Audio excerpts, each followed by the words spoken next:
نحمده ونصلي على رسوله الكريم اما بعد فقد قال الله تبارك وتعالى كما ورد في سورة الجاثية اعوذ بالله من الشيطان الرجيم بسم الله الرحمن الرحيم وإنه لعلم للساعة فلا تمترن بها واتبعوني هذا صراط مستقيم صدق اللہ العظیم رب اشرح لي صدری ویسر لي امری واحلل عقدۃ من لسانی یفقهوا قولی اللهم ربنا الہمنا رشدنا واعذنا من شرور انفسنا اللهم ارنا الحق حقا وارزقنا اتباعه وارنا الباطل باطلا وارزقنا اجتنابه آمین یا رب العالمین۔ قادیانیت سے متعلق ایک بحث کا آغاز ہو گیا تھا، کیونکہ ہمارے علم میں یہ آیا تھا کہ قادیانیوں نے خاص طور پر ماڈل ٹاؤن کو اپنا ایک مرکز اور اپنا اڈہ بنانے کا فیصلہ کیا ہے، اور اس کا ہمیں تجربہ بھی حاصل ہو گیا۔ کچھ نوجوان اہل سنت کے نوجوان میرے پاس آئے تھے اور انہوں نے میری توجہ اس طرح منعطف کرائی کہ یہاں پر یہ اپنی جمعے کی نماز کے لیے اوپن گراؤنڈ استعمال کر رہے ہیں اور اس میں لگا لیتے ہیں پارٹیشن وغیرہ، اور بڑی یوں سمجھیے کہ بڑی مہم کے ساتھ دونوں طرف کی سڑکیں بند کر کے، اور جو بھی لوگ مسافر ہیں انہیں بھی دعوت دیتے ہیں کہ آئیں یہاں جمعہ پڑھیں، اور بعض لوگ مغالطے میں وہاں جمعہ پڑھ لیتے ہیں۔ تو اس کے حوالے سے انہوں نے کوشش کی کہ کچھ نہ کچھ اس سلسلے میں، کیونکہ انہوں نے مجھے لا کر قانون دکھایا۔ پاکستان میں جو قانون نافذ ہے وہ یہ ہے، چاہے یہ کہ وہ نافذ نہیں ہے بالفعل، لیکن ہے، قانون کی کتاب میں تو موجود ہے کہ قادیانی اپنے کوئی جو بھی ان کے نزدیک بھی ان کے مذہبی شاعر ہیں ان کو مسلمانوں کی شکل میں برملا علی الاعلان ادا نہیں کر سکتے، کیونکہ وہ تو دھوکہ دونی بات ہو گئی کہ لوگ سمجھیں گے یہ مسلمان ہی ہیں۔ اب جب انہیں، آپ کو معلوم ہے کہ ہماری پوری جو مرکزی اسمبلی تھی، نیشنل اسمبلی، اس کے فیصلے کے تحت قرار دیا گیا بالاتفاق کہ قادیانی غیر مسلم ہے، دائرہ اسلام سے خارج ہے۔ یہ تو فیصلہ ہوا پارلیمنٹ کا ایک بڑے پیمانے، بعد میں پھر ضیاء الحق صاحب کے زمانے میں یہ تو ہوا تھا، آپ کو معلوم ہے، بھٹو کے زمانے میں۔ تو ضیاء الحق صاحب کے زمانے میں اسی کی گویا کہ فردر سٹیپ کے طور پر یہ بات طے کی گئی اور قانون بنا دیا گیا کہ وہ اپنی مسجد کو مسجد نہیں کہہ سکتے اور مسجد کی صورت پر نہیں بنا سکتے کہ گزرنے والے کو یہ خیال ہو کہ یہ مسجد ہے۔ اسی طرح وہ اگر کوئی اسلامی شاعر کا ارتکاب کریں گے علی الاعلان تو بھی یہ قابل تعزیر ہے، جرم ہے۔ وہ اپنے کئی احاطوں کے اندر، اپنے گھروں کے اندر جو چاہیں کریں، لیکن کھلے میدان میں آ کر جو شاعر اسلامی باہر ان لوگوں نے سب کچھ اڈاپٹ تو کر رکھا ہے۔ سب سے بڑی بات تو وہ ہے کہ انہوں نے ایک جھوٹے نبی کا اقرار کیا ہے کہ وہ نبی ہے، اس نے ہمارے درمیان فصیل ہائی کر دی ہے۔ اب جو اس کو مانتے ہیں ان کے نزدیک ہم کافر ہیں۔ آپ کو معلوم ہے کہ یہ میں بیان کر چکا ہوں کہ حالانکہ قائد اعظم کا کتنا بڑا احسان تھا کہ چودھری ظفر اللہ خان کو انہوں نے فارن منسٹر بنایا پاکستان کا، لیکن جب ان کا انتقال ہوا ہے قائد اعظم کا تو اس کی جنازے کی نماز میں شریک نہیں ہوا، وہ شخص موجود رہا۔ جو دوسرے ممالک کے سفراء آئے ہوئے تھے، ظاہر بات ہے وہ مسلمان تو نہیں تھے، کوئی عیسائی تھے یا کوئی اور تھے، ہندو تھے، بدھ تھے، جو بھی تھے۔ اب چونکہ قائد اعظم کا انتقال تھا ایک مملکت کے صدر کا، تو وہ لوگ سبھی موجود تھے، لیکن ظاہر ہے کہ وہ نماز میں شریک نہیں ہوئے، وہ مسلمان تو نہیں تھے۔ ان کے ساتھ کھڑا رہا یہ شخص۔ اس نے یہ بات، اور جب اس سے پوچھا گیا کہ تم شریک کیوں نہیں ہو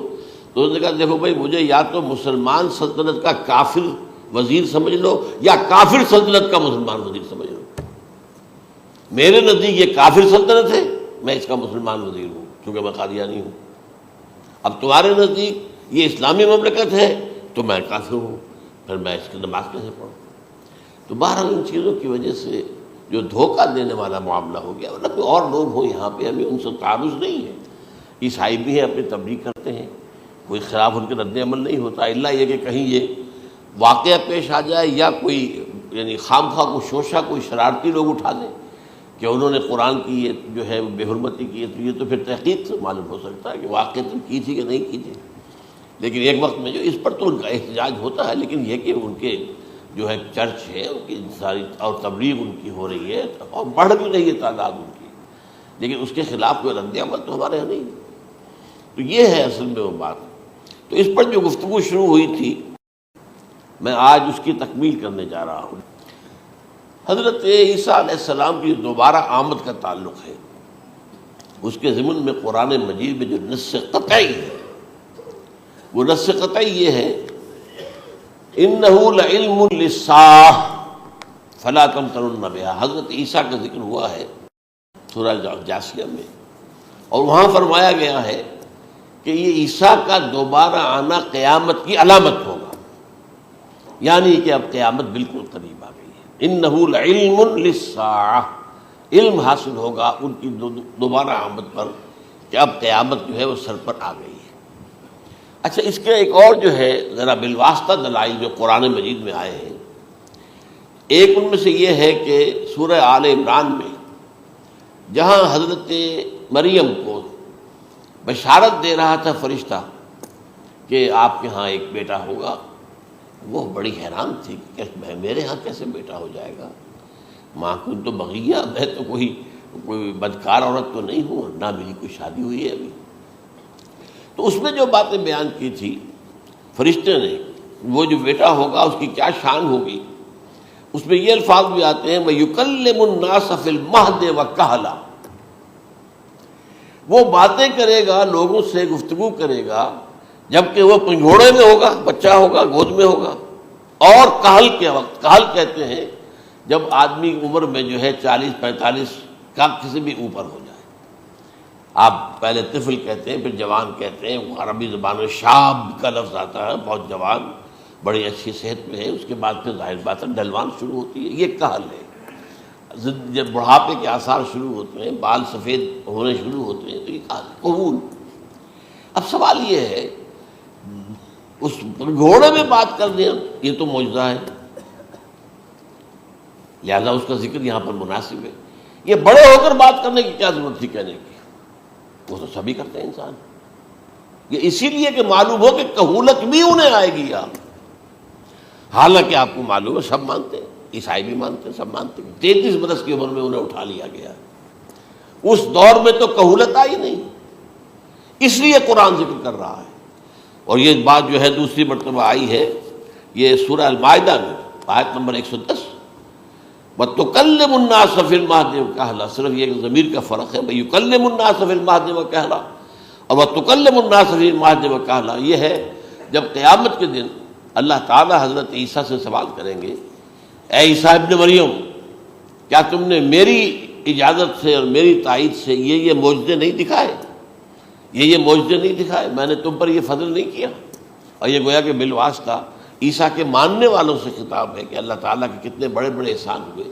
اور اسی میں تم بات کرتے تھے لوگوں سے پنگھوڑے کے اندر بھی اور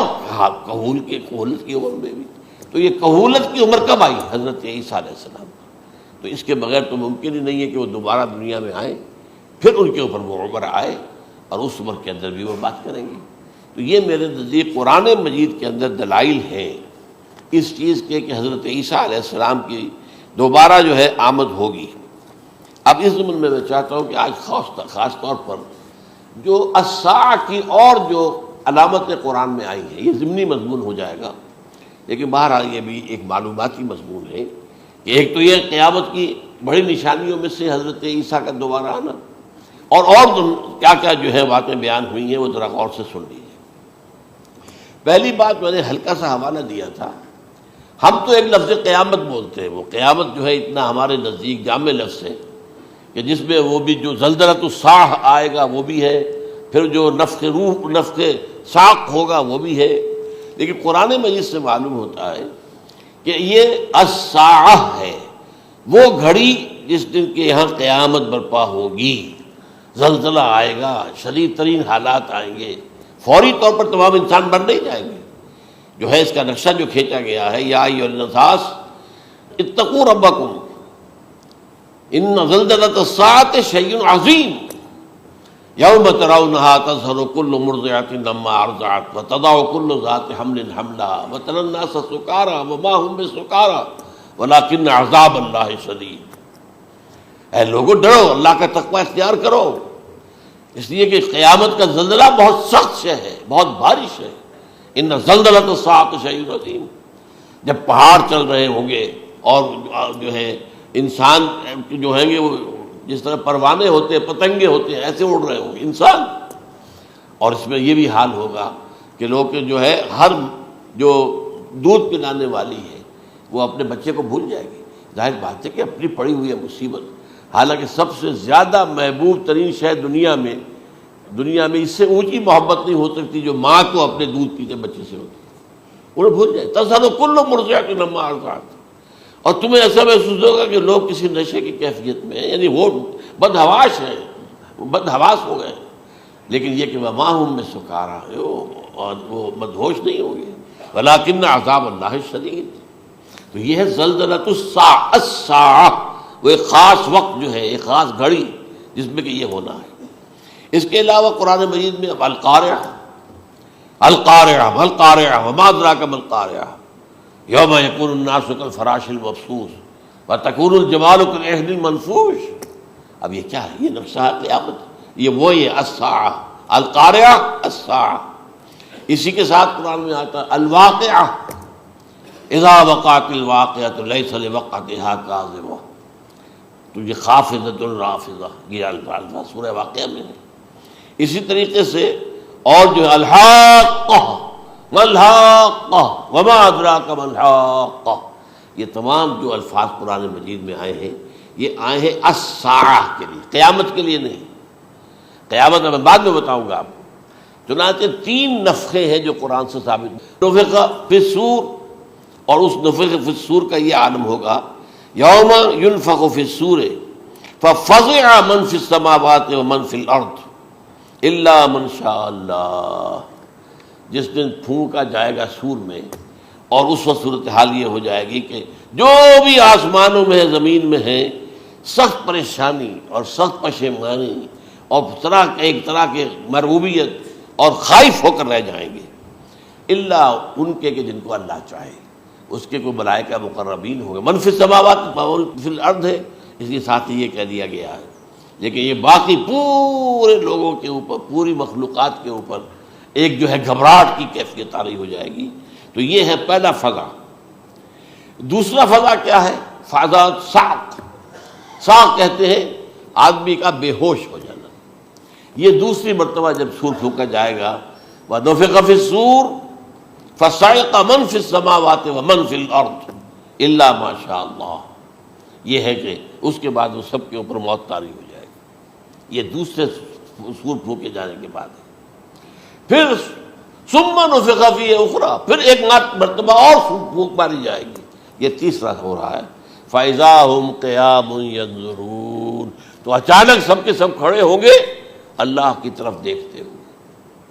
اب یہ جو ہے یہ ہے یوم القیامہ، قام یقوم قیامتاً، کھڑا ہونا، کیونکہ اس دن یوم یقوم الناس لرب العالمین، جس دن کے تمام انسان جو ہے کھڑے ہو جائیں گے اپنے رب کے حضور میں، جس کا نقشہ کھینچا گیا ہے اذا دکت الارض دکا دکا وجاء ربک والملک صفا صفا۔ تو یہ سب کے سب انسان بھی جو ہے موجود ہوں گے، فرشتے صفے باندھے ہوئے ہوں گے، اور اللہ تعالیٰ جو ہے اپنے خاص عرش کے ساتھ یحمل عرشہ ثمانیہ، 8 فرشتے اس عرش کو اٹھائے ہوئے ہوں گے، جبکہ یہ آسمان پھٹے گا اور اس روئے ارضی پر اللہ تعالیٰ کا نزول ہوگا۔ یہ جو ہے ہمارا یوم القیامہ یہاں ہے، یوم القیامہ ہی میں جو فیصلے ہونے یہاں ہونے، قصہ زمین برسر زمین، جو نیکیاں تم نے یہاں کمائی ہیں یا جو بدیاں تم نے یہاں جن کا ارتکاب کیا کا فیصلہ یہاں ہوگا۔ اس کے بعد واللہ عالم کچھ اور بھی چیزیں ہیں، لیکن یہ کہ وہ سب عام طور پر لوگوں کے علم میں نہیں ہے۔ میں نہیں چاہتا کہ خام خواہ کسی نئی بات سے کوئی جو ہے ذہنوں کے اندر کوئی تشکیک پیدا ہو جائے، شبہات پیدا ہو جائے، لیکن یہ چیزیں جو میں نے آپ سے عرض کی از قرآن ثابت ہے، اسی زمین پر اترنا ہے۔ وَجَاءَ رَبُّكَ وَالْمَلَكُ صَفًّا صَفًّا، یہ سب کے سب آئیں گے، اور ملائکہ، اور اس کے علاوہ جو ہے دوسرے مقامات پر جس کا نقشہ کھینچا گیا ہے سورۃ الحاقہ کے اندر ہے۔ اللہ کا عرش جو ہے 8 فرشتے اٹھائے ہوئے نیچے اتریں گے۔ تو یہ تمام چیزیں قرآن مجید میں مذکور ہیں، اور یوم القیامہ یہی ہوگا، لیکن وہ ہے یوم القیامہ، ہم قیامت کہتے ہیں اس کو، جس کو قرآن کہتا ہے الساعہ، الزلزلہ، الحاقہ، القارعہ، الواقعہ، یہ ہے در حقیقت جو پہلا معاملہ ہے کہ اس کے اندر جو ہے فضا ہو جائے گا۔ اب دیکھیے جو علامات قیامت احادیث میں آئی ہیں وہ میں آج آپ کو سنا رہا ہوں۔ ان کو دو حصوں میں تقسیم کیا جاتا ہے، علامات صغریٰ، علامات کبریٰ۔ چھوٹی نشانیاں جو درجہ بدرجہ درجہ بدرجہ درجہ بدرجہ حاضر سامنے آئیں گے۔ ایک ہے بالکل قیامت سے متصل قبل بڑے جو خرق عادت واقعات ہوں گے وہ آئیں گے۔ اچھا، پہلی چیز کے سلسلے میں حضرت انس رضی اللہ تعالیٰ عنہ سے یہ مروی ہے اور یہ حدیث متفق علیہ ہے۔ پہلی علامت حضور نے بیان کی قیامت کی علامات میں سے، اب میں لفظ قیامت اسی معنی میں بول رہا ہوں جس میں کہ ہم عام طور پر بولتے ہیں۔ آپ نے فرمایا علم اٹھا لیا جائے گا، جہالت کا دور دورہ ہوگا۔ اب یہ کون سا علم اٹھایا جائے گا؟ سائنس کا علم نہیں، دین کا علم۔ آج تو ساری قدر و قیمت جو ہے جس کے لیے دوڑتے ہیں لوگ لاکھوں روپے کی فیسیں دے کر، ایم بی اے ہو رہے ہیں، یہ جو ہے اکاؤنٹنسی کا پاس کر رہے ہیں، یہ سی اے کر لیا ہے، یہ کوئی اور جو ہے فزکس میں کوئی کیمسٹری میں ڈاکٹریٹ کر لی ہے، ڈاکٹر بن گئے تو کیا ہی کہہ رہے ہیں۔ اس لیے کہ بڑی چیز جو پاکستان سے ایکسپورٹ ہوتی ہے وہ ڈاکٹر ہیں۔ اس جو اتنے بڑے پیمانے پر جو کالج کھلے ہوئے،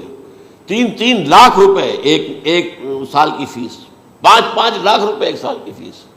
یہ کیوں لیتے ہیں اور کیوں لوگ دیتے ہیں؟ کہ موقع مل جاتا ہے ایم بی بی ایس کر کے۔ امریکہ کے اندر بھی ڈیمانڈ ہے، ان کے ہاں ڈاکٹر جو ہیں جتنے ہونے چاہیے نہیں ہے، لہذا اور بھی بہت سی جگہوں پر ڈیمانڈ ہے۔ تو جس چیز کی مارکیٹ میں ڈیمانڈ ہے وہ علم ہے۔ آج علم کمپیوٹر کا علم ہے یہ، حالانکہ ان میں سے کسی کے اوپر لفظ علم کا اطلاق میرے نزدیک غلط ہے، جہالت ہے۔ علم وہ ہے جو ذہن کو جلا دے، جو سوچ کو جلا دے، روشنی پیدا کرے، دماغی روشنی، وسعت دے، انسان کے فکر کو وسعت دے، اس کے ذہنی جو ہے جو افق ہے اس کو وسیع کرے۔ علم تو وہ ہے جو حقیقت کے کیا علم بھی اس سے عطا فرمائے۔ قرآن ہے، حدیث ہے، باقی اور چیزیں جو اس سلسلے میں آ سکتی ہیں وہ ہے کہ جو قرآن اور حدیث کی سمجھنے میں مومن ہوں اور زیادہ جو ہے اس کے تک فہم کو آسان کر دیں۔ لیکن یہ کہ فرمایا علم اٹھا لیا جائے گا، جہالت کو فروغ ہوگا، ظاہر بات ہے ایک ہی بات ہوئی ہے۔ دوسرے نمبر پہ یہ کہ جہالت کو فروغ ہوگا۔ نمبر 3 زنا کثرت سے ہوگا۔ نمبر 4 شراب نوشی عام ہو جائے گی۔ نمبر 5 عورتوں کی تعداد بہت زیادہ ہو جائے گی، مردوں کی تعداد کم ہو جائے گی، یہاں تک کہ 50 عورتوں کا خیر خبر کرنے والا، کوئی نگرانی کرنے والا، وہ ایک مرد۔ اچھا، یہ تو ہے ایک حدیث جو میں نے آپ کو بیان کر دی، متفق علیہ، یہ بخاری اور مسلم دونوں میں ہے۔ دوسری حدیث بخاری کی ہے، اس کو حضرت ابو ہریرہ رضی اللہ تعالیٰ عنہ نے روایت فرمایا ہے، قیامت آئے گی جب امانت ضائع ہو جائے گی۔ آج ہمارے ہاں امانت کے ضائع ہونے کا جو نقشہ ہے شاید پوری دنیا میں کہیں اور نہیں۔ جس طرح کے غبن یہاں ہوتے ہیں، جس طرح کک بیکس جو ہے وہ لیے جاتے ہیں، اس غریب یعنی قوم غریب ہے لیکن یہاں وہ امیر بہت بڑے بڑے لوگ ہیں، وہ تو دنیا بھر کے ٹاپ کے امیروں کے اندر ان کا شمار ہو جائے گا۔ لیکن یہ کہ یہ سب امیر کیسے بنے؟ غبن بلین ڈالرز کا، اب تو اس سے کم کی تو بات ہی نہیں ہوتی۔ فلاں نے اتنے بلین جو ہے پیسے اپنا جو ہے قرضہ معاف کرا لیا۔ بھائی کس نے کیا، کون کرتا ہے معاف؟ یہ کسی کے باپ کی جاگیر ہے؟ یہ پیسہ بینک کے اندر حکومت کا ہے کہ حکومت کو اختیار ہو کے وہ رائٹ آف کر دے ان کے جو ہے ان کی جائیدادیں کرو ضبط۔ لیکن ہوتا کیا ہے، بینک آفیسر بے ایمان ہے، وہ کہتا تھا 1 کروڑ کا قرضہ لے جاؤ، 10 لاکھ مجھے دے جاؤ، چاہے تم میرے پاس کوئی ڈاکومنٹ جو ہے ایسے نہیں دے سکتے، حالانکہ ہونا چاہیے۔ اتنا بڑا قرضہ لے رہے ہو تو ڈاکومنٹس یہاں پر ہمارے سامنے لاؤ کہ اگر تم نہ دے سکو تو ہم ان ڈاکومنٹس کے ذریعے سے تمہاری جائیداد، تمہاری کوئی جاگیر، تمہاری کوئی اور چیز اس پر قبضہ کریں۔ جب وہ وقت آتا ہے دیکھتے تو یہ ڈاکومنٹس ہی فیک ہیں۔ اللہ خرچ کیا کرے گا کوئی؟ بینک کا باپ بھی واپس نہیں لے سکتا۔ اور یہ سب کس کی بے ایمانی ہے؟ وہ جو بیٹھا ہوا بینک مینیجر سارا سودا اس کے مابین ہوتا ہے کہ 1 کروڑ ہے نا، 10 لاکھ مجھے جو 90 تم لے جاؤ، باقی یہ کہ ٹھیک ہے میں تمہارے جو ڈاکومنٹس تم پیش کر رہے اس میں کوئی اعتراض نہیں کرتا، بس جاؤ۔ اور نمبر 2، حکومت نااہلوں کے سپرد ہو جائے گی۔ یہ ہے امام بخاری کی روایت کردہ روایت جو حضرت ابو ہریرہ سے۔ مسلم شریف میں ابو ہریرہ رضی اللہ تعالیٰ عنہ سے ایک اور روایت ہے، مال عام ہو جائے گا یہاں تک کہ زکوٰۃ قبول کرنے والا کوئی نہ ہوگا۔ یہ بات وہ ہے جو آج سعودی عرب اور UAE کے اندر آپ کثرت سے دیکھ سکتے ہیں۔ دولت جو ہے وہ ریل پیل، ابھی تھوڑا سا آیا ہے معاملہ خاص طور پر دبئی میں، کیونکہ وہاں بہت زیادہ کنسٹرکشن ہو رہی تھی، تو پوری دنیا میں آپ کو معلوم ہے کہ جو ریئل اسٹیٹ کہلاتا ہے اس کا حال بہت پتلا ہے، لیکن وہاں کے دولت ریل پیل ہے ہر جگہ پر۔ اور سب سے اہم متفق علیہ روایت، متفق علیہ کیا، وہ تو حضرت عمر سے بھی مروی ہے، ابن عمر سے بھی مروی ہے، ابن عباس سے بھی مروی ہے، ابو ہریرہ سے بھی مروی ہے، عبداللہ ابن مسعود سے بھی مروی ہے رضی اللہ تعالیٰ عنہ اجمعین۔ اور یہ وہ حدیث ہے جسے کہا جائے حدیث جبرائیل، جسے ام السنہ بھی کہا گیا۔ اس میں جو آخری سوال کیا حضرت جبرائیل نے حضور سے، چوتھا، پہلا یہ تھا کہ اسلام کیا ہے مجھے بتائیے، ایمان کیا ہے، اس کی حقیقت کیا ہے یہ مجھے بتائیے، تیسرا احسان کیا ہے یہ بتائیے، چوتھا یہ قیامت کے بارے میں بتائیے کب ہوگی۔ حضور نے فرمایا کہ اس کے بارے میں جس سے سوال کیا جا رہا ہے وہ اس سے زیادہ نہیں جانتا جو کہ سوال کر رہا ہے۔ اب اس کے کئی مفہوم ہو سکتے ہیں کہ بہرحال یا تو حضرت، چونکہ بعد میں معلوم ہوا کہ حضور نے پہچانا نہیں کہ یہ جبرائیل ہے، بلکہ جب سوال جواب ہو کر وہ چلا گیا شخص تو اچانک حضور کے ذرا ردو ہو ہی لیا، ذرا بلانا اس کو دوبارہ لانا۔ اب جو دیکھا کہ یہ وجود ہی نہیں اس کا، آسمان نے اس کو چکھ لیا، زمین نے نگل لیا، کیا ہوا ہے؟ پھر آپ نے یہ جبرائیل تھے جو تمہیں تمہارا دین سکھانے آئے تھے، جبکہ تم سوال نہیں کر رہے ہو۔ یہ بڑے بیسک کوسچن تھے، اس لیے کہ دنیا کے ہمارا نظام اسلام پر ہے، ایمان پر نہیں ہے، اس لیے کہ ایمان کو ویریفائی کر ہی نہیں سکتے۔ کیسے پتا ہوگا اس میں ایمان ہے یا نہیں ہے؟ کوئی آلہ نہیں ہے، کوئی الیکٹروکارڈیوگرام ابھی تک ایسا نہیں ہے، کوئی جو ہے اور جو طریقے چل رہے ہیں وہ تو ان کے ذریعے سے یہ تو نہیں معلوم ہو سکتا ایمان ہے کہ نہیں۔ لہذا یہاں کا سارا نظام اسلام پر ہے، شہادت اللہ الہ الا اللہ وان محمد رسول اللہ، پھر ایک نظام بنا دیا، وإقام الصلاۃ وإیتاء الزکوٰۃ وصوم رمضان وحج البیت۔ اس میں بھی یہ ہے کہ اگر کوئی نماز کو نہیں مانتا تو کافر ہوگا، لیکن نماز پڑھتا نہیں ہے تو کافر نہیں ہے، فاسق ہے، فاجر ہے، گناہ گار ہے، کمزور مسلمان ہے۔ اس طرح زکوٰۃ کا منکر ہو جائے گا تو وہ کافر ہوگا، لیکن زکوٰۃ دے نہیں رہا ہے تو یہ گویا کہ گناہ گاری ہے، کمزوری ہے۔ تو اس حوالے سے نوٹ کر دیجئے کہ یہاں کا دنیا کا سارا اسلامی نظام اور سارا کانسٹیٹیوشنل اور لیگل سسٹم جو ہے اسلام کا، وہ اقرار باللسان پر ہے، ایمان ہے وہ کہ جس کی بنیاد پر وہاں فیصلے ہوں گے۔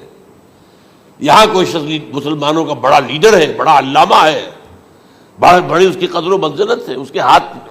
چومے جا رہے ہیں، پاؤں چومے جا رہے ہیں، ہو سکتا ہے وہاں کہا جائے دفع ہو جاؤ، تمہارے دل میں ایمان نہیں تھا، تم نے یہ سب کچھ کیا تھا اس لیے کہ کہا جائے کہ بڑے عالم ہو، اور یہ کہا جا چکا فقط قیلا، اب یہاں کچھ نہیں ہے تمہارے پاس۔ پھر فرشتوں کو حکم ہوگا کہ اس کو گھسیٹتے ہوئے جہنم میں ڈال دیں۔ 3 باتیں بیان کی آپ نے، یہی حشر اس کا ہوگا مالدار کا، اللہ پوچھے گا میں نے تمہیں بہت مال دیا، تم نے کیا کیا؟ وہ کچھ گنوانا شروع کرے گا، اللہ فرمائے گا جھوٹ بول رہا، قذبتا، تم نے یہ خیرات و صدقات اس لیے کیے تھے کہ تمہاری سخاوت کے ڈنکے بج جائے، تعریفیں کی جائے، وہ کی جا چکی ہے، دنیا میں ڈنکا بج گیا، یہاں کچھ نہیں تمہارا، وہ نیت دل میں کچھ اور تھی تمہارے۔ میں لیس البر ان تولوا وجوہکم والا قرآن مجید کا سبق ہمارا منتخب نصاب کا نمبر 2 بڑی تفصیل سے بیان کیا۔ یہی معاملہ ہوگا اس عالم کا، اللہ فرمائے گا میں نے تمہیں علم دیا، تم نے، وہ کہے گا میں نے علم پھیلایا لوگوں میں ہدایت کی، جھوٹ بول رہے ہو، تم نے تو صرف اس لیے کیا تھا، تمہاری نیت یہ تھی کہ بڑا عالم شخص ہے، بڑا فاضل شخص ہے، تو یہ سب کہا جا چکا۔ تو وہاں کا معاملہ جو ہے وہ اسلام پر نہیں ہے، یا آپ دکھائیں گے دیکھیے میرا آئیڈینٹی کارڈ، اس پہ اسلام میرا مذہب لکھا ہوا ہے، یا یہ میرا پاسپورٹ ہے، آئیڈینٹیفیکیشن کے لیے دنیا میں عام طور پر یہ چیزیں ہوتی ہیں، کوئی تعلق نہیں۔ آخرت کا معاملہ کسی اور شے پر ہے، وہ تو ایمان دل میں ہے، اور تمہارے تمام جو حرکات ہیں، اعمال ہیں، ان سب کے اندر جب تک کہ اصل جو قوت متحرکہ ہے وہ اللہ کی محبت نہ بن جائے، اخلاص للہ وحب اللہ للہ، اور یہ کہ یہ تمام چیزیں جیسا کہ فرمایا، ایک حدیث بڑی پیاری ہے،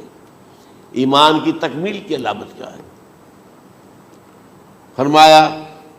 من احب للہ وابغض للہ ومنع للہ وعطا للہ فقد استکمل الایمان، جس شخص کے نے محبت جس سے بھی کی اللہ کے لیے کی، اپنے مفادات کے لیے نہیں، رشتہ داری کی بنیاد پر نہیں، محبت اوپر ہو جائے، رشتہ دار کا حق ہے دو، بیوی کے حقوق ہیں دو، لیکن محبت یہ اللہ کے لیے ہو کہ فلاں شخص سے مجھے محبت اللہ کے لیے، اور اگر نفرت رکھی تو اللہ کی وجہ سے رکھی، اس لیے رکھی کہ وہ اللہ کے دین سے دور ہے، وہ اللہ کے راستے پر نہیں آ رہا ہے، وہ فسق و فجور کی جو ہے زندگی کو آ رہا۔ اس میں بھی یہ ہے کہ یہ نہیں ہے تعلق قطع کر لو، تعلق قطع کرو گے تو تبلیغ اور اصلاح کا موقع کہاں رہے گا، لیکن دلی محبت نہیں ہوگی اس میں۔ تو اگر محبت ہے تو اللہ کے لیے، اور نفرت ہے تو اللہ کے لیے، اور کسی کو کچھ دیا ہے تو اس لیے کہ اللہ کا حکم ہے کہ دوں، اور کسی سے کچھ روکا ہے تو اس لیے کہ اللہ کا حکم ہے کہ روکوں، اس کو نہیں دینا ہے۔ فقد استکمل الایمان، تو اس شخص نے ایمان کی تکمیل کر لی۔ یہ ہے اصل جو ڈیسائیڈنگ فیکٹر ہے، وہ یہ ہے۔ اور اس ایمان کی پہلی علامت کیا ہے؟ کیسے معلوم ہو میرے اندر ایمان ہے؟ پہلی علامت سب سے کم تر درجے کا ایمان، اس میں فرمایا گیا اذا اساءت کا سیئۃ وحسنت کا حسنۃ فانت مومن، اگر کوئی اچھا کام کر کے خوشی ہو اور کوئی برا کام ہو جائے تو ملامت ہو، یہ کیا کر بیٹھا، یہ میں نے کیا کیا ہے، یہ مجھے نہیں کرنا چاہیے تھا۔ یہ اگر احساس ہے نیکی اور بدی کا تو تمہارے اندر ایمان ہے، یہ ایمان ہے ادنا درجے کا، اور وہ ایمان من احب للہ ہے وابغض للہ ہے واعطا للہ ہے ومنع للہ فقد استکمل الایمان۔ اچھا، یہ جو متفق علیہ حدیث ہے جو حضرت جبرائیل کی ہے، اس میں پھر انہوں نے کہا کہ اچھا اگر آپ مجھے یہ کب ہوگی قیامت نہیں بتا سکتے تو اس کی کچھ علامتیں بتائیے۔ یہ بڑی عظیم تھا، کیونکہ یہ تو تمام احادیث کے اندر میں نے عرض کیا نا کہ سب سے زیادہ صحابہ سے منقول ہے، اور آپ نے فرمایا کہ جب لونڈی اپنی مالکہ کو جنے گی اور تم دیکھو گے کہ ننگے بدن ننگے پیر بھوکے ننگے بھیڑوں اور بکریوں کو چلانے والے اونچی سے اونچی عمارتیں بنانے میں ایک دوسرے کا مقابلہ کریں گے۔ اذا تلد الامۃ ربتها، کیا بات ہے، یہ خاص الفاظ کیوں کہے گئے؟ اولاد والدین کے سامنے دب کر رہتی تھی، کبھی سینہ تان کر بات نہیں کرتے تھے۔ ٹھیک ہے، کوئی بات آپ مان نہیں سکتے، ابا جان یہ بات تو میں نہیں کر سکتا، یا فرض کیجئے کہ وہ آپ کو کسی نیکی سے روک رہے ہیں، کہ دینی کام سے روک رہے ہیں، ابا جان یہ تو میں نہیں کروں گا، یہ تو دین کا فرض ہے، یہ کہیں آپ، اور ڈٹ کر کہیں اور جمیں اس پر، لیکن یہ کہ کوئی سرکشی کا انداز نہ ہو، ایسا نہ ہو کہ اپنے جناب سینے کو تان کر کے کھڑے ہو جائے، میں نہیں کروں گا، یہ نہیں، یہ غلط ہو جائے۔ اچھا، اولاد میں بیٹی جو ہوتی تھی وہ زیادہ سبارڈینیٹ، سبمسو، بات ماننے والی، کہیں بھی سر اونچا نہ کرنے والی، اور آخری دور میں کیا ہوگا، بیٹیوں سے مائیں ڈریں گی، انہیں ٹوک نہیں سکتی کسی بات پر، پتہ نہیں کیا بک دے گے، کیا بکواس کر دے۔ یہ تو ہمارے ہاں ہو گیا ہے، باہر کیا ہے تو آپ یہ بھی نہیں پوچھ سکتے۔ آپ کی 13 برس کی لڑکی آئی ہے رات کو 1 بجے، نہیں پوچھ سکتے کہاں رہی ہو، یہ رات کہاں گزاری، پوچھ ہی نہیں سکتے۔ یہ پوچھنا بھی جرم ہے۔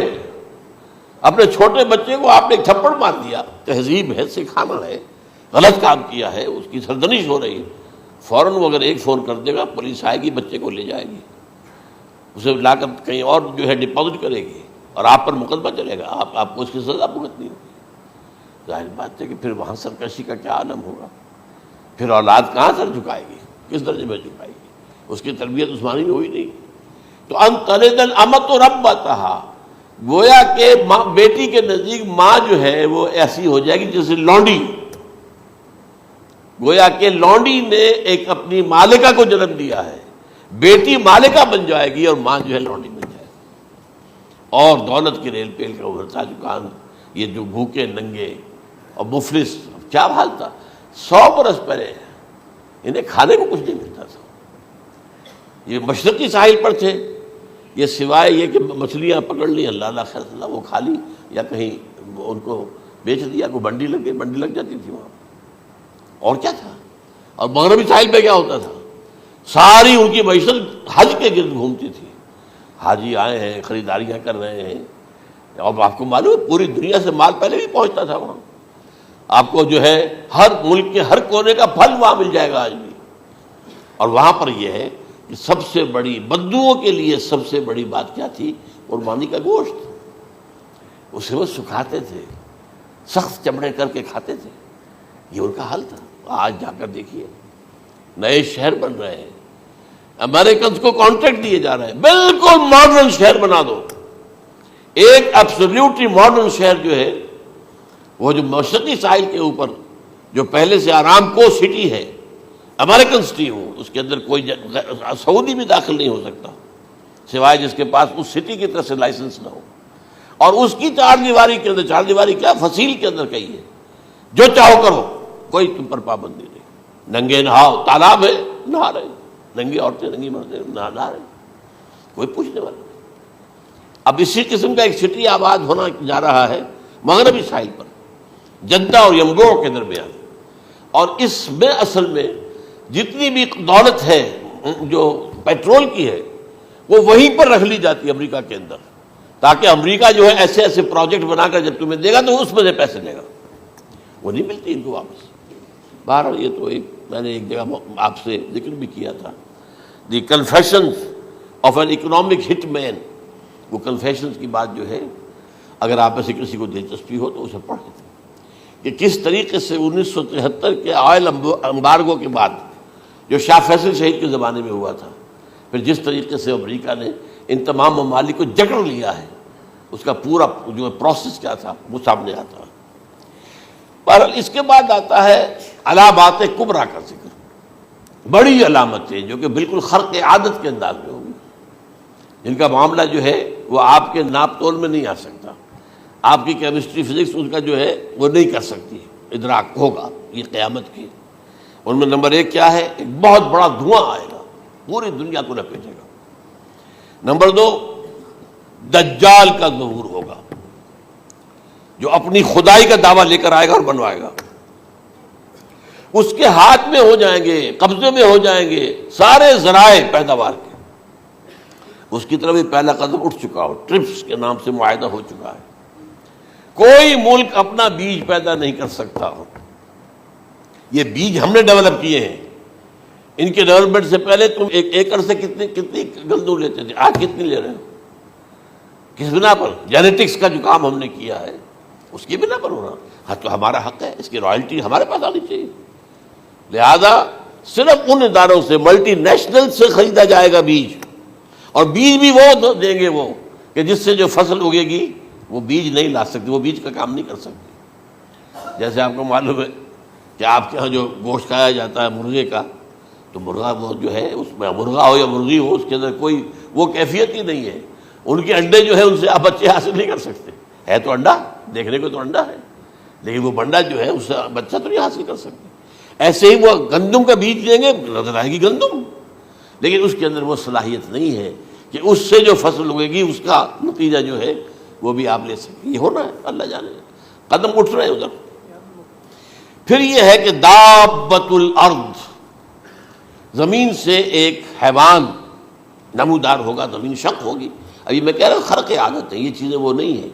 جو ہماری کسی حساب کتاب میں جو باتیں پہلے آئی ہیں وہ تو حساب کتاب میں آ رہی ہیں، ساری سمجھ میں آ رہی ہیں، ساری چیزیں مشاہدہ ان کا ہو رہا ہے، لیکن یہ ہے کہ دابۃ الارض، یہ کہتے ہیں کہ کوہ صفا، اس میں تو نہیں ہے حدیث میں، کوہ صفا پھٹے گا اور اس میں سے ایک حیوان دابہ وہ ظاہر ہوگا، تو اسی لیے فرمایا ہے وَإِذَا وَقَعَ الْقَوْلُ عَلَيْهِمْ أَخْرَجْنَا لَهُمْ دَابَّةً مِّنَ الْأَرْضِ تُكَلِّمُهُمْ، تو ہم اندر سے پیٹ کے چیر کر زمین کے پیٹ کو ایک حیوان کو برآمد کریں گے جو انسانوں سے بات کرے گا، گفتگو کرے گا۔ نمبر 4 طلوع الشمس من المغرب، یہ بھی خرق عادت، سورج تو طلوع ہوتا ہے مشرق سے، غروب ہوتا ہے مغرب میں، لیکن اس وقت معاملہ الٹا ہو جائے، یعنی جو کائنات کے اندر جو گڑبڑ ہوگی کچھ سمجھ میں بات آتی ہے کہ یہ معاملہ جو ہے یہ تو اس پورے سولر سسٹم کو اگر بدل دیتے ہیں تو مشرق مغرب ہو جانا، مغرب مشرق ہو جانا، یہ بالکل سمجھ میں آنے والی بات ہے۔ اس کے بعد ہے عیسیٰ ابن مریم کا نزول، جس کے بارے میں آج میں نے گفتگو کی ہے تفصیل سے۔ یہ نزول ہونا ہے، یہ علامات قیامت میں سے حضور نے بیان فرمایا ہے، اور قرآن مجید کی جو اصطلاحات ہیں اس کے حوالے سے میں نص قطعی جو ہے وہ میں آپ کے سامنے رکھ چکا ہوں۔ پھر یاجوج ماجوج کا ایک معاملہ ہے، یہ میں ابھی اس وقت زیادہ اس پر بات نہیں کر سکتا۔ حضرت عیسیٰ علیہ السلام کے نزول کے بعد 2 کام ہوں گے، یہودیوں کا قلع قمع ختم، تمام یہود، ایک کام تو یہ ہونا ہے، اور نمبر 2 عیسائیت کا ختم ہو جانا، عیسائیت کی نفی کر دیں گے، بھائی میں تم مجھے خدا کا بیٹا بنائے بیٹھے ہو، میں تم خدا کا بیٹا نہیں ہوں، میں تو اس کا بندہ ہوں، رسول ہوں، میں نے تم سے کب کہا تھا کہ مجھے خدا کا بیٹا بناؤ۔ نمبر 2 یہ کہ وہ خنزیر کو قتل کر دیں گے، یعنی یہ تم نے خنزیر کب سے کھانا شروع کر دیا، میں تو تم کو نکاح اجازت دے کر گیا تھا، یہ تو شریعت موسوی میں حرام تھا، اور میں کہہ کر گیا تھا کہ یہی شریعت تم پر لاگو رہے گی، ہاؤ کم تم نے کیسے یہ؟ آج بھی بہت سے رومن کیتھولکس جو ہے وہ سور نہیں کھاتے، وہ اس میں ہے ان کے اندر کچھ نہ کچھ بات جو ہے جو حضرت عیسیٰ کی تعلیمات کا کچھ اثر ان کے ہاں ہے۔ میں تو ایک مرتبہ، یہ 1971 کی بات ہے، 4-5 دن کے لیے برسلز میں رکا تھا، اس لیے کہ وہاں مجھے ایک صاحب نے خط لکھا تھا کہ وہاں ایک نوجوان ہے، ابھی اس ایمان لایا ہے، اور اس کے کچھ مسائل ہیں، ہم کوشش کر رہے ہیں ان کے مسائل حل کریں، آپ بھی جا رہے ہیں۔ میں انگلینڈ جا رہا تھا تو واپسی پر آپ ان کے یہاں چند دن ٹھہرے، میں حیران ہوا، ویسے اس نے مجھے اپنے گھر ٹھہرایا نہیں، اس لیے کہ ماں باپ تو اس کے کرسچن تھے، اور پولیس کا چیف آفیسر اس کا باپ تھا، چیف آف پولیس فورس۔ اس نے مجھ سے 1 دن کھانے پہ بلایا، میں ہوٹل میں ٹھہرایا مجھے، اس نے کہا آپ اطمینان سے یہاں کھانا کھائیں، اس گھر میں نہ آج تک کوئی شراب کی بوند آئی ہے اور نہ ہی کوئی بوٹی آئی ہے سور کی۔ رومن کیتھولکس، اب اکلوتا بیٹا تھا یہ عبدالعزیز، اس نے بعد میں نام رکھا، وان کینٹر اس کا نام تھا جو کہ اوریجنل تھا، پھر اس نے نام رکھا عبدالعزیز وان کینٹر، پرانا نام بھی بحال رکھا۔ نہایت ایک نہایت خوبصورت، 28 سال کی عمر تھی، اور اس وقت میں نے دیکھا تھا کہ اس کی فقہی معلومات جو ہے میری معلومات سے 10 گنا زیادہ۔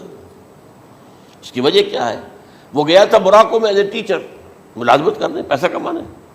وہاں وہ مسلمانوں سے اس کا ہوا رفت ضبط ہوا، اسلام کی تعلیمات سامنے آئی، اسلام لے آیا، اب اکلوتا بیٹا ہے، اور ماں باپ جو ہے کرسچن کیتھولکس۔ جب وہاں سے واپس آیا تو پھر کہتے ہیں کہ ہمارے درمیان ایک معاہدہ ہے، وی آر لیونگ ٹوگیدر، لیکن یہ معاہدہ ہے ہم مذہب پہ بات نہیں کریں گے، بس باقی جو بھی ہے وہ ساتھ رہ رہے ہیں۔ لیکن میں حیران ہوا، مجھے معلوم نہیں تھا۔ اچھا، اس کے بعد اس نے جب اسلام کا فیصلہ کیا تو اس کے سامنے سوال آیا کون سی فقہ اختیار کروں، تو اس نے بڑی جو ہے تھورو اسٹڈی کی ہے تمام فقہوں کی، کمپیریٹو اسٹڈی، ان کو کرنے کے بعد پھر فائنل فیصلہ اس کا یہ تھا کہ حنبلی فقہ میں اختیار کروں گا۔ 4 فقہوں میں سب سے لیٹسٹ حنبلی ہے، یعنی حنفی نمبر 1، پھر مالکی نمبر 2، پھر اس کے بعد شافعی نمبر 3، پھر یہ امام احمد ابن حنبل ہے۔ اور امام احمد ابن حنبل کے زمانے تک احادیث بہت بڑے پیمانے پر جمع ہو چکی تھی، جبکہ ابھی حضرت امام ابو حنیفہ کے زمانے میں کوئی اتنا زیادہ جو ہے حدیث کا بھی ذخیرہ نہیں بنا تھا۔ اسی پر تو لوگ حیران ہوتے ہیں کہ زیادہ حدیث امام ابو حنیفہ کے علم میں نہیں تھی، لیکن بجال ہے کہ ان کا کوئی فتویٰ جو ہے کتاب و حدیث کتاب اور سنت کے خلاف ہو، اگرچہ انہوں نے صاف کہا کہ اگر تم پاؤ کوئی ایسی سچی حدیث، پختہ حدیث جو میری کسی رائے کے خلاف ہو تو میری رائے کو دیوار پر دے مارنا اور اس صحیح حدیث کی پیروی کرنا۔ لیکن ویسے اس کے بعد یہ کمال یہ ہے کہ بہت ہی کوئی شاذ معاملہ ہے کہ جس میں ان کا کوئی فتویٰ وہ کتاب و سنت کے منافی ہو یا سنت کے منافی ہو۔ کتاب پہ تو سوال پیدا نہیں ہوتا، کتاب تو ساری ان کے سامنے موجود تھی۔ اس کے بعد یہ ہے کہ یاجوج ماجوج، اصل میں بتا رہا تھا آپ کو کہ جب عیسائیت بھی ختم ہو گئی، یہود ویسے ختم ہو گئے، استیصال ہو گیا، جڑ کٹ گئی، اب عیسائیت گویا کہ اسلام میں ضم ہو گئی، عیسائیت مذہب ختم، یہودی خود ختم، اب یہ طاقت کتنی ہو جائے گی؟ تقریباً 2/3 دنیا آ گئی، تمام اب عیسائی 2 ارب کے قریب ہیں، 1 ارب 90 کروڑ ہوں گے، یا مسلمان بھی 1 کروڑ 50-60 لاکھ ہیں، دونوں کو جوڑ لیجیے کتنے ہو گئے؟ 6 ارب کل آبادی ہے۔ لیکن اس کے بعد آتا ہے یاجوج ماجوج کا خروج۔ یہ یاجوج ماجوج میرے نزدیک چائنا اور رشیا ہے، ان کی مجموعی طاقت اتنی ہوگی، اور یہ اس طرح آئیں گے ہر اونچائی پر سے اترتے ہوئے، پھسلتے ہوئے، جیسے 1962 میں جب وار ہوئی تھی بٹوین چائنا اینڈ انڈیا 1962 میں، تو وہ اس وقت کا نقشہ جو آج بھی اخبارات میں پڑھتا تھا تو یاد، waves after waves of Chinese soldiers were coming down the slopes of Himalayas۔ یہ تو وہ ہے نا جن کی تعداد کا کوئی حساب نہیں ہے، اور رشیا اور یہ مل کر جو ہے، میرا اندازہ یہ ہے کہ جب پہلے ملحمۃ العظمیٰ ہوگی وہ عیسائیوں اور مسلمانوں کے درمیان، اس وقت یہ دونوں پاورز نیوٹرل رہے گی، لیکن غالباً یہ بات طے کر لیں گی کہ ویپنز آف ورلڈ جو ہے ماس ڈسٹرکشن، یہ استعمال مت کرنا، اگر یہ ویپنز آف ماس ڈسٹرکشن استعمال کرو گے تو ہم میدان میں آ جائیں گے۔ اس میں وہ جنگ جب ہو چکے گی، پھر حضرت عیسیٰ کو فتح حاصل ہو جائے گی، اور پھر یہ کہ یہودیت ختم ہو جائے گی، عیسائیت بطور مذہب ختم ہو کر اسلام میں ضم ہو جائے گا، پھر وہ 40 برس کا عہد حکومت ہے حضرت عیسیٰ علیہ السلام۔ لیکن جب یہ فتح ہو جائے گی ان پر، اب یاجوج ماجوج آئیں گے، اور اتنی تعداد میں آئیں گے کہ بحیرہ طبریہ جو ہے اس کا سارا پانی پی جائیں گے۔ یہ تو اگر آپ کو کبھی اندازہ ہو، یا کوئی آپ جانیں ان لوگوں کو جو ان چینیوں سے واقف ہیں، وہ کہتے ہیں زمین پر ہلتی ہوئی کوئی چیزوں سے وہ چوری چھوڑ کے کھا جائیں گے۔ جہاں وہ جاتے ہیں ایز اے لیبرر، وہاں کے جو سارے کتے ہیں ختم، ساری بلیاں ختم، ہر شے، وہ جو سانپ کھاتے ہیں، ہر چیز کھاتے ہیں، اور یہ تمام ایسٹرن کنٹریز کے اندر ہوتا ہے، بڑی ڈیلیشس ڈشز ہیں یہ سانپ وغیرہ وغیرہ، اور یہ جس طرح کھا جائے، پانی پی، ایک قطرہ نہیں رہے گا اس پر۔ تو پھر جو ہے اللہ تعالیٰ اس وقت جو ہے اس میں ایک ایسی بیماری پیدا کرے گا، یہ سب مر جائے، یہ معجزے سے ہوگا، یعنی ان کے اوپر فتح جو ہے وہ عام لڑائی کے ذریعے سے نہیں ہوگی، بلکہ اس کے اوپر فتح جو ہوگی وہ اللہ تعالیٰ سے ہوگی، ایک بیماری پیدا ہوگی، سب مر جائے گا، اور اس کے بعد اللہ تعالیٰ ایسے پرندے بھیجے گا بڑی لمبی لمبی گردنوں والے، وہ ان سب کو کھا جائیں گے، جیسے ہمارے ہاں گدھ ہوتے ہیں، وہ ان کو صاف کر دیں گے۔ ورنہ تو یہ ہے کہ پوری دنیا کے اندر جو بدبو اور جو پیدا ہوتا معاملہ اس سے، تو اس نوع انسانی کی بقا ممکن نہیں تھی۔ ان کے خاتمے کے بعد پھر یہ ہوگا کہ حکومت اسلامی جو ہے پوری دنیا میں حضرت مسیح علیہ السلام کی ہوگی، 45 برس وہ رہیں گے، اسی میں وہ کہلن بھی آ جائے گا، وہ فی المہد و کہلن جو میں نے شروع میں بیان کیا تھا، اسی میں پھر یہ ہے کہ وہ شادی بھی کریں گے، ان کی اولاد بھی ہوگی، اور پھر ان کا انتقال ہوگا تو حضرت حضور صلی اللہ علیہ وسلم کے حجرے میں، وہیں پر جہاں حضور اور ابو بکر اور عمر رضی اللہ تعالیٰ عنہم دفن، وہیں پہ ان کو دفن کیا جائے گا، اور قیامت کے دن حضور فرماتے ہیں کہ میں اور یہ تینوں ساتھ نکلیں گے۔ تو یہ ہے حالات و واقعات۔ بہرحال اس میں یہ ہے کہ یہ نوٹ کر لیجئے کہ جہاں تک ہمارے ہاں آج کل کا معاملہ ہے، میرے نزدیک میں یہ کہنے پر مجبور ہوں، جو رفع و نزول مسیح کو نہیں مانتا وہ کم سے کم منکر حدیث ضرور ہے، میں اس سے کم کا فتویٰ نہیں دے سکتا۔ اب یہ ہے کہ جو لوگ مہدی کو نہیں مانتے ان کا معاملہ میں مختلف سمجھتا ہوں، چند منٹ لے رہا ہوں آپ کے اور، اس لیے کہ ان کی حدیثیں صحیحین میں نہیں ہیں، بخاری مسلم میں نہیں، اور یہ کہ بہرحال ان کا معاملہ جو ہے وہ ایسا نہیں ہے حضرت عیسیٰ کا۔ حضرت عیسیٰ کے آنے کا جو کچھ ہوگا وہ تو میں نے آپ کے سامنے بیان کر دیا، لیکن یہ ہے کہ حضرت مہدی ہمارے نزدیک اس میں خرق عادت کوئی ہے ہی نہیں، جیسے ہر صدی کے مجدد ہوتے ہیں، آخری صدی کے مجدد وہ ہوں گے، اور میرے نزدیک یہی آخری صدی ہے، اور اسی میں حضرت مہدی کا ظہور ہو جانا۔ سعودی عرب میں کوئی خانہ جنگی ہوگی کسی بادشاہ کے انتقال پر، اور پھر اس وقت یہ ظاہر ہوں گے، اس وقت ملک کے حالات کو سنبھالنے کے لیے لوگ ان کو زبردستی نکالیں گے، چھپے ہوئے ہوں گے ایک گھر میں، یہ حضرت ام سلمہ رضی اللہ تعالی عنہ کی روایت ہے کہ ایک بادشاہ کے انتقال پر یہ خانہ جنگی ہو جائے گی اور ایک شخص مدینے سے بھاگ کر مکے میں چھپ جائے گا. یہ تو ہے ان کے الفاظ، میں توجیہ کر رہا ہوں. یہ لوگ ان کی طرف دیکھ رہے ہوں گے کہ یہ جو وقت آیا ہے فتنے کا ہماری قوم پر، ہمارے ملک پر، تو ان کی شخصیت ایسی ہے کہ یہ بیچ میں آئیں، صلح صفائی کرائیں، اور وہ جو ہے اس ذمہ داری سے بچ کر بھاگیں گے اور جا کر مکے میں چھپ جائیں گے. پھر لوگ انہیں تلاش کر کے نکالیں گے اور زبردستی ان کے ہاتھ پر بیعت کریں گے، ورنہ وہ اتنے بڑے منصب کو. اور پھر یہ بھی ہے،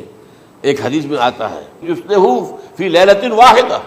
ایک رات میں ان کی مکمل اصلاح کر دیں گے. یعنی اگر کوئی تھوڑا بہت نقص اور عیب کوئی ہوا بھی، کوئی کمی کوتاہی ہوئی بھی، تو اللہ تعالیٰ ایک رات میں اصلاح کروا دیں.